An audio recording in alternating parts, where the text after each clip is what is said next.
Measurement: this distance is measured from the lowest point of the conductor to the walking surface of the catwalk. Purpose: the clearance must be large enough to ensure the pedestrian using the catwalks, even if they reach upward, cannot come into contact with the power line. This clearance value is usually similar to the clearance required over the balconies or decks.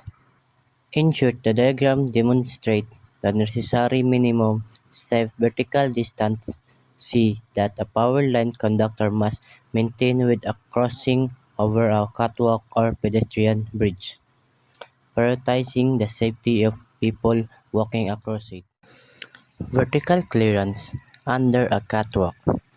These pictures illustrate the required vertical clearance between a power line conductor and a surface under which personnel walks, specifically a catwalk or pedestrian bridge.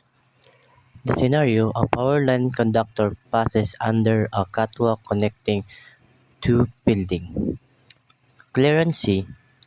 The vertical distance labeled C is the required minimum separation. Measurement: this distance is measured vertically from the lowest point of the catwalk bridge to the conductor position below it. Context: the caption specifies that this clearance applies the surface upon which personnel walks even though the conductor is under the catwalk. This clearance is vital to prevent objects dropped from the catwalks, like tools, debris, or personnel performing maintenance below the catwalks from making contact with the conductor.